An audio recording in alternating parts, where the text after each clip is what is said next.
नागपूरचं हे विविध भारती केंद्र आहे. 8:42 होत आहेत. आता एका ठळक बातम्या. आकाशवाणी नागपूर. नेहा क्षीरसागर आपल्याला ठळक बातम्या देत आहे.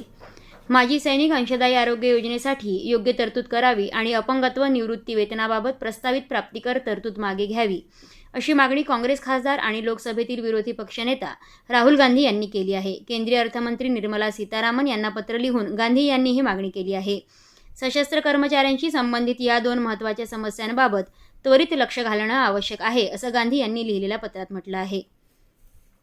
महिना 100 युनिटपर्यंत वीज वापर असलेल्या दारिद्र्य रेषेखालील व आर्थिकदृष्ट्या दुर्बल घरगुती ग्राहकांसाठी राज्य सरकारच्या स्मार्ट योजनेत मोठा दिलासा मिळाला आहे.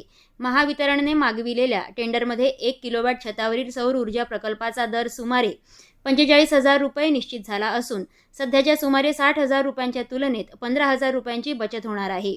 ही योजना देवेंद्र फडणवीस यांच्या नेतृत्वाखाली राबविण्यात येत आहे.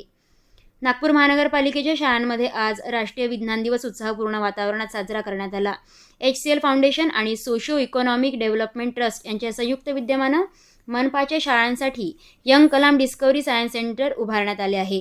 कार्यक्रमाच्या पहिल्या दिवशी सत्रात इंग्लंड येथील डेव्हिड प्राइस यांनी जगाभोवतालचे विज्ञान या विषयावर विद्यार्थी व शिक्षकांना मार्गदर्शन केले. दुसऱ्या सत्रात शिवाजी सायन्स कॉलेज नागपूर येथील प्राणीशास्त्र विभागाच्या डॉक्टर शीतल देशमुख यांनी विज्ञानामध्ये महिलांचे योगदान आणि विज्ञान क्षेत्रात संधी या विषयावर मार्गदर्शन केले.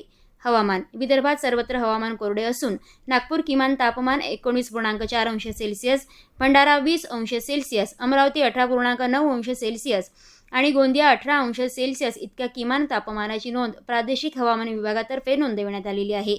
याबरोबरच हे बातमीपत्र संपलं. यापुढील बातमीपत्र उद्या सकाळी 10:58 प्रसारित केलं जाईल. नमस्कार.